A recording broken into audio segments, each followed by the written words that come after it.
Iyalah bahasa muji ka Gusti tapi make bahasana make bahasa khobariyah. Bahasa teh ieu teh bahasa carita. Tapi insya nu dimaksud mah geus cak tukang ngaji mah khobariyatun lafzan insayatun ma'nan. Nu teu pernah mondok teu ceuli datang ka ngarti bae ge. Teu ceuli. Moal ngarti teh geus bahasa kos kitu mah mondok atuh sararia. Sia teu kaburu mondok anak ulah datang ka teh nyahonya sakitu-kitu acan. Tah ieu teh lamun cak nu mondok mah khobariyatun lafzan insayatun ma'nan. Ngabahasakeun nama khobariyah ngabejakeun doang tapi nu dimaksud nama lain sakadar ngabejakeun muji ka Gusti Allah ku make bahasa ngabejakeun indah jasa takos kitu teh indah jasa mantak santri masal geus pangikos kieu masyaallah seuri bae nya mah mantak siga da bisi aya kiai nu di imahna seuri bae stres lamun keur ngutak-atik masalah emang teu senyum kiai atau senyum kieu bae ngana dikutak-atik ku nya make alat oh iya aja make ilmu ma'ani waduh teu bilaga bener dimantekan dan mantak urangnya nurutan di ka dieu bener cak babajikan naon ka teu kaharti aing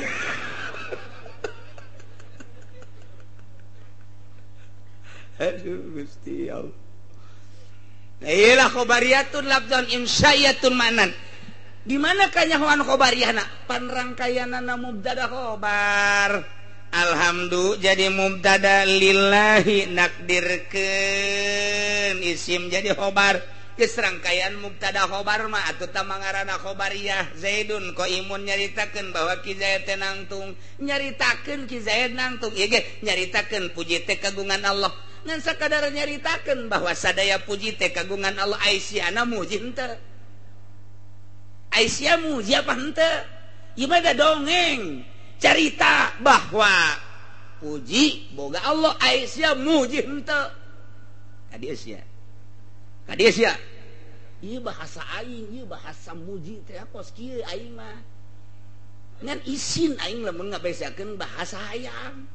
Geus ta'adub ka Gusti Allah aing mah bahasa muji teh kos kieu lantaran isin pun tapeta ka Allah geus nyaritakeun doang gede-gedena mah menta kos kieu bae Assalamualaikum jehe jasia anak ye ka bapa datang sehat alhamdulillah Pak lain sehat-sehat teh aya awak mah Aisyah aya naon ieu kieu Pak anak nu hiji deuk sakola duit teu boga dongeng kan ngaranna dongeng kan dongeng eta kos kitu tah aju kuari ieu adina merjel deui aduh rumah sakit can kabayar Pak ieu kuari ge di rumah sakit keneh aju itu tuh nundek nyawa deh minta surubuk can aya duit eta kan dongeng eta bapana teh geus kudu jawab mentas ya berarti ka aing lain dongeng doang eta nu dimaksudna mah Pak oh lain kieu jadi bapana ge deui bloon kabehan panamun kieu mah oh sia dongeng kos kitu atuh heuh Pak atuh geus dongengeun bae di hareupeun aing ku sia itu bapana goblok anakna atuh eta mah kos kitu teh jaho bahasa atuh kudu surti si bapana oh jadi si anak saya di rumah sakit pamajikan di rumah sakit keneh can kabayar nunggu kabayar karak 2 juta kabehna 8 genep juta deui Pak Ijo atuh ieu muriang deui tata kakana nu orok. Ijo itu minta surubuk sakitu doang. Naon deui? Geus tungguan atuh. Tah eta bapak hebat anu kos itu. Eta bapak hebat, ketungan bawa ka mana? Ya, datang mau martil.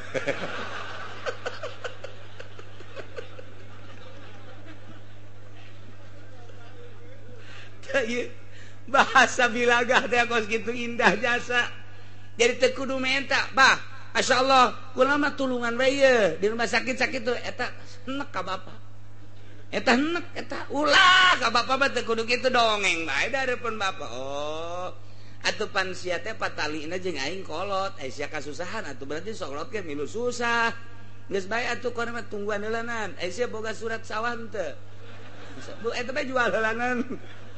Da kolot blon eta kos. Lain nambahan sawah. Pan kunaon itu batu nu aya bae duit abah. Lain aya.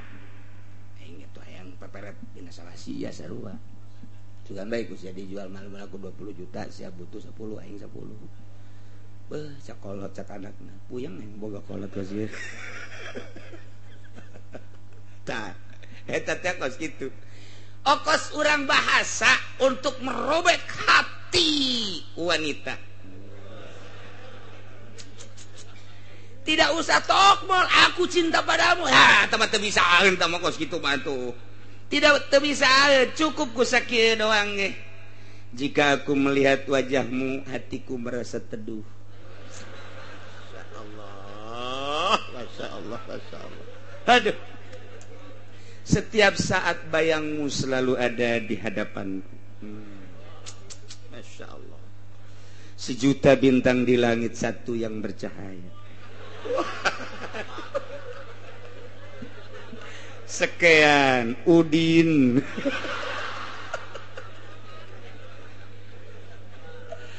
Aduh, eta awewe membaca kitu dah. Aduh, robek hatiku sekian. Tah eta teh menta, eta teh bahasa kos kitu teh memuji ngaranna. Memuji ngaranna teduh hatiku jika aku melihat wajahmu. Eta teh memuji ngaranna di jero mah berikanlah secuil cintamu. Aisyah, atuh geus pinteran sia aing mah bukunan di sia. Emang keur dongeng doang ieu, keur dongeng kitab ieu. Teh aya bahasa khobariyatun lafdon insayatun manan panjang jadi dongeng tak ku ngaji mah jadi blak ngeunaheun. Mantap pondokeun anak. Kumaha rada jihabek.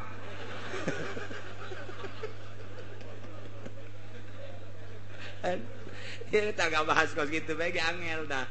Jadi lamun geus ngaji mah atuh bener ieu mah kudu tukang ngaji mah kulantaran ieu mah lobana nu teu ngaji supaya nyaho. Nu geus pasantren mah atuh kos kieu mah geus ipis ngan haju poho deui. Islamun ngabahasakeun in khobariyatun lafdhan insayatun ma'nan berarti make hiji kalimah lain pada aslina atuh majaz. Mulai geus tah majaz tah.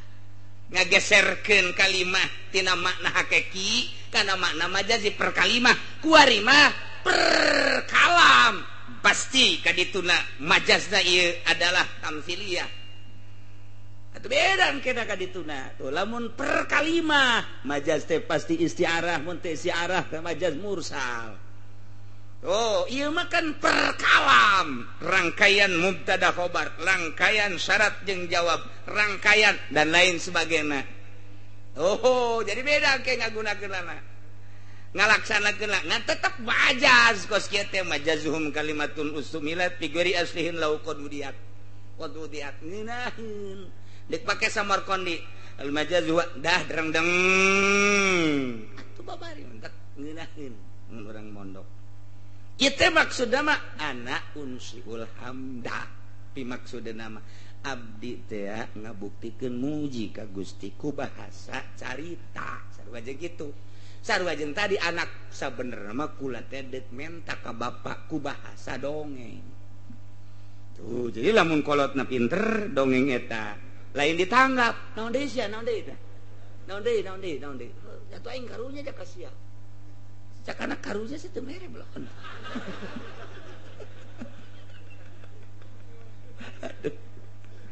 Masyaallah paling engke dijawab. Pujianmu dan rayuanmu luar biasa, hatiku telah robek luar biasa. Aku pun sama seperti engkau Udin. Sebelum engkau mengirim surat kepadaku, wajahmu telah ada di hatiku. Namun maaf, galedek datang, jeger. Aku telah dijodohkan oleh orang tuaku. Wah. Walaupun demikian tetap cintaku padamu. Balas deui, kutunggu jandamu.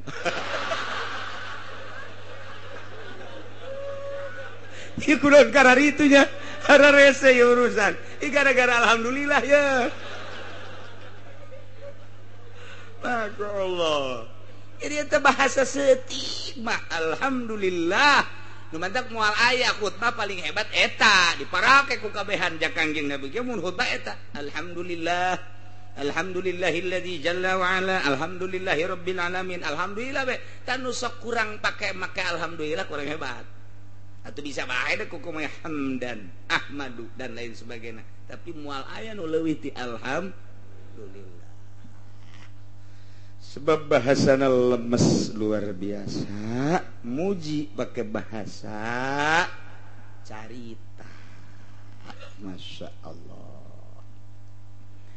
aya muji hamdu ieu di dieu wa huwal wasfu bil jamil lugot teh cek lugot ma al wasfu bil jamil ku bahasa urang memuji ku bahasa kasep amat lugot ngaranna urang memuji gelis amat lugot barahan amat lugot ngaranna lantaran ai cek istilah ma fa'lun yunbiu an ta'zimil mun'im bisababi qaulihim mun'iman pagawean anu timbul tina ngagungkeun kana mere nikmat ku sebab eta teh mere nikmat jadi ieu mah urang make pagawean tah ieu kakarak pujina ieu puji istilah urang teh dibere ku Gusti Allah jadi manusia dibere ku Gusti Allah sehat akal sehat pikiran sehat jag-jag waringkas ku ari urang memuji ka Gusti Allah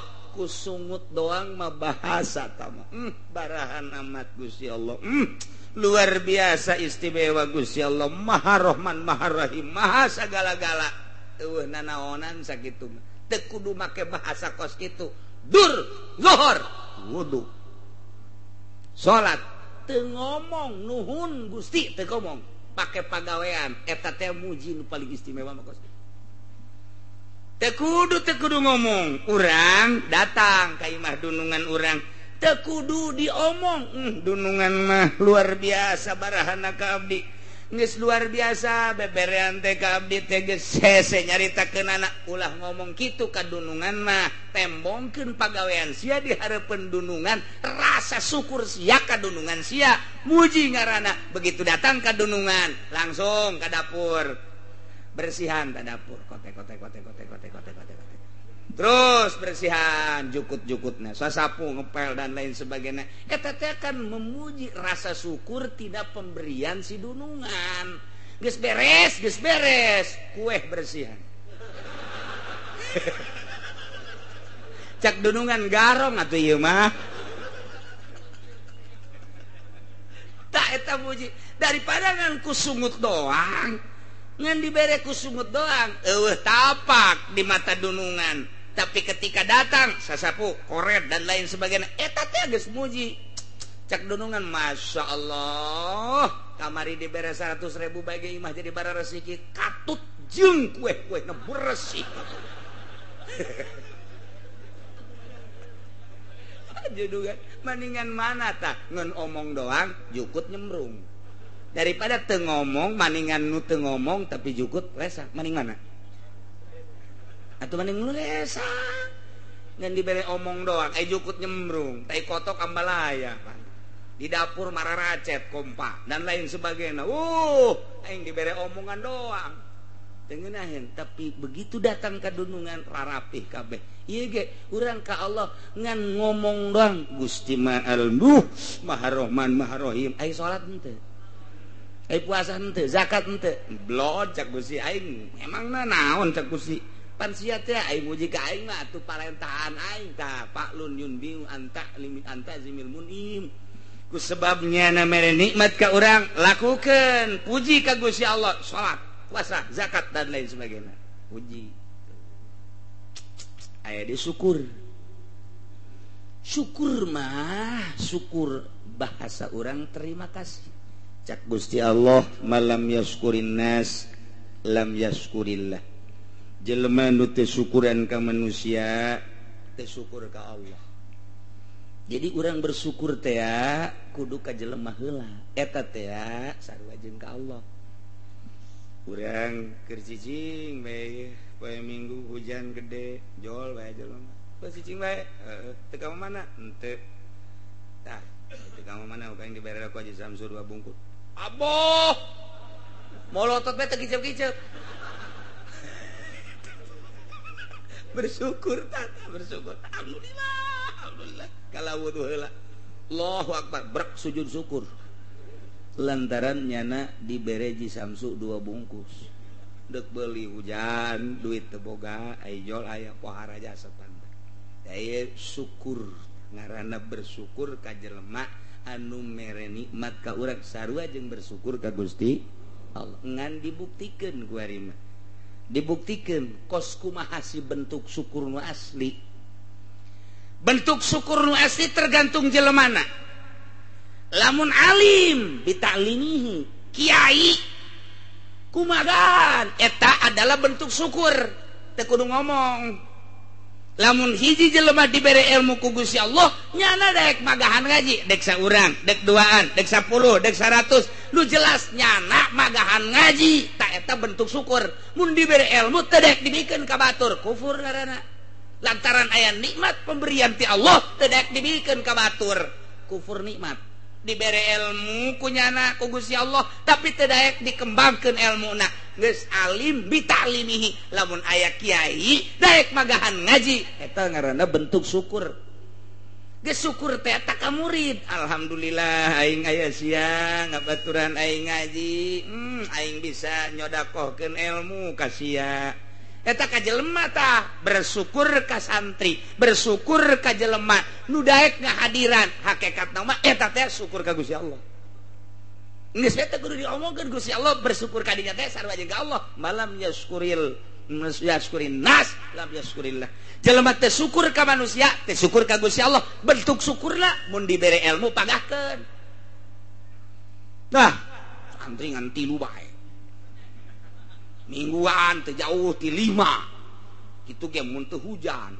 hiji-hiji acan gas eureun kufur ngaran kufur nikmat lamun pamarentah biadli syukrul imam biadli syukurna seorang pemerintah adil lamun aya imam ti mimiti RT datang ke presiden tah eta teh ngaranna imam nyana bisa adil teu kudu ngomong alhamdulillah teu kudu ngomong muji ka Gusti Allah dengan bisa adil geus bersyukur berarti eta bentukna bae heulana urang mah bentuk geus lamun aya lurah bisa adil teu kudu loba omong keur syukur ka Gusti Allah aya camat adil teu kudu loba omong syukur ka Gusti Allah ngan ngabentukeunna dibentukeun adil ka rakyat bupati adil eta teh kudu ngomong geus Allah memuji sia keur bersyukur ka aing lantaran aing nitipkeun jabatan ka sia ku sia dipake jabatanana pake jujur jeung adil sia teh keur ngalaksanakeun syukur ka aing dengan pelaksanaan jujur sia jeung adil sia teh kudu ngomong ka Allah asajana ngalaksanakeun